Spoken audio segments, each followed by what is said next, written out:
ಪ್ರಕರಣ ಹೇಗಿರ್ತದ ಯಾಕಿರ್ತದ? ಒಂದೇ ತರ ಇರ್ತದ, ಅದ್ರ ಬಣ್ಣಗಳ ಮಾತ್ರ ಬದಲಿ ಇರ್ತಾವ. ಮೊದಲು ಇರ್ತಾವ. ಅದಕ್ಕಾಗಿ ಹಾ. ಈ ಬಿಳಿ ರಕ್ತದ ಕಣದಲ್ಲಿ ಹಾ. ಈ HIV ಸೋಂಕನ್ನೋದು ಹಾ. ಯಾವ ರೀತಿ ಸೇರ್ಕೊಳ್ತದ, ಅದು ಹಾಗೆ ಅದು ಸೇರ್ಕೊಳ್ತದೆ. ಯಾಕೆ ಸೇರ್ಕೊಳ್ತದ ಹಾ. ಇದನ್ನ ಹೇಳ್ಬೇಕಲ್ಲ. ಹೌದ್ರಿ. ಮಾನವನ ಶರೀರಕ್ಕೆ ಹಾ. HIV ಸೋಂಕನ್ನೋದು ಹಾ. 4 ವಿಧದಲ್ಲಿ ಮಾತ್ರ ಮಾನವನ ಶರೀರದೊಳಗೆ ಸೇರ್ತದೆ. 4 ವಿಧದಿಂದ ಹಾ. ಯಾವ್ಯಾವು? ಯಾವ್ಯಾವ? ಹಾ. ಅಸುರಕ್ಷಿತವಾದಂತಹ ಸೂಜಿ ಮತ್ತು ಸಿರಂಜಿಂದ ಸೂಜಿ ಸಿರಂಜ ಸೇರ್ತದ. ಸೇರ್ತದ. ಮತ್ತೇನು? ಹಾ.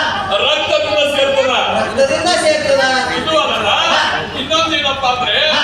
ಪರಸ್ತ್ರೀಯರ ಸಂಘ ಮಾಡುವುದರಿಂದ ಹಾ. ಸೇರ್ತದ. ಅದು ಸೇರ್ತದ. ಅಂದ್ರೇನು? ಹಾ. ಗರ್ಭಸ್ಥಿತಿಯಲ್ಲಿ ಇರ್ತಕ್ಕಂಥ ಹಾ. ತಾಯಿಯಿಂದ ಮಗುವಿಗೆ ಬರಬಾರದು ಅಂತ ಹೇಳಿ ಹಾ. ರಕ್ತದಿಂದ ಸೇರ್ಕೊಂಡು ಸೇರ್ತದ. ಹಾ. ಈಗ ನೋಡ್ರಿಪ್ಪ, ಆ ಸೂಜಿ ಸಿರಂಜ ಅಂತ ಹೇಳಿದ್ರೆ ಅದು ಹ್ಯಾಗ? ಅಸುರಕ್ಷಿತವಾದಂತಹ ಸೂಜಿ ಸಿರಂಜ ಅಂದ್ರೆ ಹೇಗೆ ಹ್ಯಾಗ? ನೋಡ್ಬಿಟ್ಟು ಡಾಕ್ಟರ್ಗಳು ಏನ್ ಮಾಡ್ತಾರೆ? ಏನ್ ಮಾಡ್ತಾ ಇದ್ದಾರ? ಈಗ HIV ಸೋಂಕಿದಂತ ವ್ಯಕ್ತಿಗೆ ವ್ಯಕ್ತಿಗೆ ಇಂಜೆಕ್ಷನ್ ಮಾಡಿ ಮಾಡ್ತಾರ. ಅದನ್ನ ಆರೋಗ್ಯವುಳ್ಳಂತ ವ್ಯಕ್ತಿಗೆ ಹಾ. ಮಾಡಿದಾಗ ಮಾಡಿದರೆ ಆ ರೋಗ ಹಾ. HIV ಸೋಂಕನ್ನೋದ ಸೋಂಕ ಆರೋಗ್ಯವುಳ್ಳಂತ ವ್ಯಕ್ತಿಗೆ ಬರ್ತದ. ಸೂಜಿ ಮತ್ತು ಸಿರಂಜಿಂದ ಬರ್ತದೆ. ಹಾ, ಈಗೆಲ್ಲ ಬಂದ್ ಮಾಡ್ಯಾರ. ಈಗ ಅದನ್ನೆಲ್ಲ ಬಂದ್ ಮಾಡ್ಯಾರ. ಅದ್ರೇನು? ಒಬ್ಬರಿಗೊಂದು ಸೂಜಿ ಸಿರಂಜ ಬದ್ಧ ಮಾಡ್ತಾರ. ಬದಲ ಮಾಡ್ಯಾರ. ಹಾ. ಅದಕ್ಕಾಗಿ ಹಾ. ಇದು ಒಂದೇ ವಿಧಾನ. ಒಂದ್ ಎರಡನೇದ್ರಿ ಇನ್ನೊಂದು ರಕ್ತದಿಂದ ಬರ್ತದ ಅಂತ ಹೇಳಿ ಹಾಗ್ರಿ. ಹೇಗ ಬರ್ತದ? ಹಾ. ಈಗ ನೋಡು, ಒಂದು ಸಂದರ್ಭದೊಳಗ ಹಾ. ಈಗ ತಾಯಂದಿರ ಗರ್ಭಸ್ಥಿತಿಯಲ್ಲಿ ಇರ್ತಾರೆ. ಇದ್ದಾಗ ಅವರ ಡೆಲಿವರಿ ಟೈಮ್ ದಲ್ಲಿ ಹಾ. ಸಾಕಷ್ಟು ರಕ್ತಗಳು ಹೋಗ್ತದೆ. ಹೋಗ್ತದ. ಹೋಗುವ ಸಂದರ್ಭದಲ್ಲಿ ಬೇಡ ಆಕ್ಸಿಡೆಂಟ್ ಆದಾಗ ಹೋಗ್ತಾವ.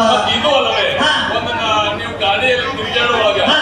ರಕ್ತ ಆಕ್ಸಿಡೆಂಟ್ ಆಗಿ ಆಗು ಹೋಗ್ತಾವ. ಆಗು ಹೋಗ್ತಾವ. ಬೇಡ ಮನುಷ್ಯನಲ್ಲಿ ರಕ್ತ ಕಡಿಮೆ ಆಗ ಕ್ಷೀಣತೆ ಇದ್ದಾಗ ಇದ್ದಾಗ ರಕ್ತ ಹಾಕೋ ಸಮಯ ಬರ್ತದ. ರಕ್ತ ಹಾಕು ಸಂದರ್ಭ ಬರ್ತದೆ. ಬರ್ತದ.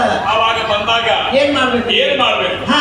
ಅದೇ ತರದಂತದ್ದು ಕೊಟ್ಟಂತ ರಕ್ತನ ತಂದ ತಂಡ ಹಾ. ಏನ್ ಮಾಡ್ಬಾರ್ದು? ಹಾಕಬಾರ್ದು. ಶರೀರದೊಳಗ ಹಾಕಿ ಬಿಡಿಸ್ಕೋಬಾರ್ದು. ಹಾ. ಮತ್ ಹ್ಯಾಗ್ರಿ? ಅಂದ್ರೇನು? ಹಾ. ಮೊದಲು HIV ಪರೀಕ್ಷೆಯನ್ನು ಮಾಡಿಸ್ಬೇಕ. ಏನು HIV ಸೋಂಕವನ್ನು ಪರೀಕ್ಷೆ ಪರೀಕ್ಷೆ ಮಾಡಿಸಿ. ಮಾಡಿಸಿ ಆ ರೋಗ ಒಳ್ಳೇದದ ಅನ್ನೋದಂತ ತಿಳ್ಕೊಂಡು ಆ ರಕ್ತ ಚಲೋ ಇದ್ರ ಚಲೋ ಇದ್ರೆ ಮಾತ್ರ ನಾವು ಸೇವನೆ ಮಾಡ್ಬೇಕು. ಮಾಡ್ಬೇಕು. ಹಾ. ಇಲ್ಲದಿದ್ರ ಹಾ. ಆ ರಕ್ತವನ್ನ ತೆಗೆದುಕೊಳ್ಬಾರ್ದು. ಹಾ. ಹಾ. ಇದ ರಕ್ತದಿಂದ ಬರೋದು. ಎರಡನೇದಾದ್ರಿ. ಮೂರನೇದ್ರಿ ಇನ್ನೊಂದೇನಂದ್ರ ಹಾ. ಪರಸ್ತ್ರೀಯರ ಸಂಘ ಮಾಡುವಂತ ಬರ್ತದೆ. ಇಲ್ಲೇ ನಮಗ ನಿಮ್ಗ ಬರ್ತಾವ. ಅಲ್ಲ, ಸ್ತ್ರೀಯರ ಸಂಘ ಮಾಡಬಾರ್ದು ಅಂತ ಹೇಳ್ತೀರಿ. ಹಾ.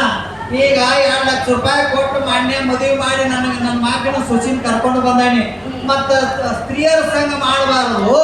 ಮತ್ತ ಅವ್ನ ಮಠದಾಗ ಮಾಡಿಸಿ ಆಕಿನ ಮನ್ಯಾಗ ಮಾಡಿಸಿದ್ರೆ ಮಕ್ಕಳು ಆಗ್ತಾವಲ್ರಿ? ಹಾಗೆ ಇಲ್ಲ. ಹಾ. ಪರಸ್ತ್ರೀಯರ ಸಂಘ ಮಾಡಬಾರ್ದು ಅಂತ ಹೇಳಿ ಹಾ. ಅದು ಹ್ಯಾಗ್ರಿ? ಯಾಕ? ಹಾ. ಆ ಪರಿಸ್ಥಿತಿ ಅಂದ್ರೆ ಈಗ ಗುರುತಿರಂಗಿಲ್ಲ. ಏನ್ರಿ? ಗುರುತಿಲ್ಲ